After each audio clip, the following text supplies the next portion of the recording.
2 సార్లు అలా చేసి గిన్నెలో తీసాం. ఇప్పుడు ఇలా మూత పెట్టాం. దీన్ని అలా ఉడకనిద్దాం.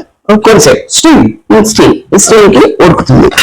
గారు మనం ఇలాగా టొమాటో, పచ్చిమిర్చి, గోంగూరని వేసి ఆయిల్లో పెట్టాం కదా, దీన్ని ఒకసారి ఇలా తిరగ తిప్పుకొని చక్కగా నూనెలో వేగాని ఉడకాలి. ఓకేనా?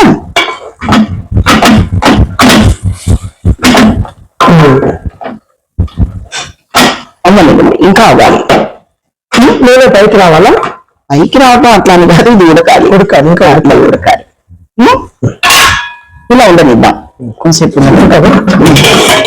అది కానీ ఇప్పుడు మనం గోంగూర అయిపోయింది కదా, దీన్ని కొంచెం మిక్సీలో వేసుకొని దాంట్లో కలిపేద్దాం. చల్లవేదాక చూసారా? ఇలా చేసుకున్నది చల్లారాక కొంచెం మిక్సీలో వేసుకొని మెత్తగా గంధం అనేది చేయకూడదు. ఈ గోంగూర మీద చేసి పెట్టుకున్నాం కదా.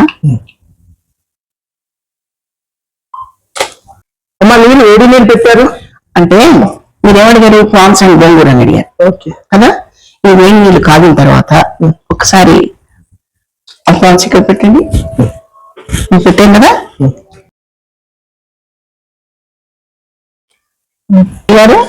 ఇప్పుడు మనం ఇది బాగా క్లీన్ గా కడిగి పెట్టుకున్నాం రొయ్యలు. చూసారా? మంచి రొయ్యలు బాగున్నాయి, హెల్దీగా. దీని ఇలా వేడి నీళ్ళలో వేస్తాం. ఉడకబెట్టుకోవాలి. ఉడకబెట్టక్కర్లా, జస్ట్ అట్లా వేడిలో ఉండనిచ్చి తీసేస్తే బాగుంటుంది.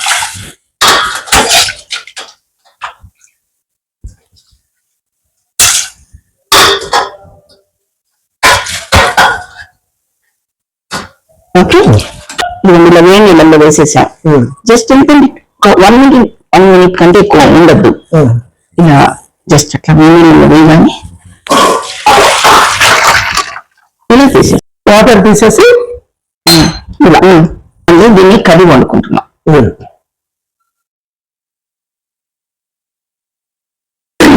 గోంగూర టమాటా స్టీమ్ చేశారు, అది పక్కన పెట్టేశారు. ఓకే, ప్రాన్స్ లైట్ ఒక 10% ఉడకబెట్టుకున్నాం. కడిగాను.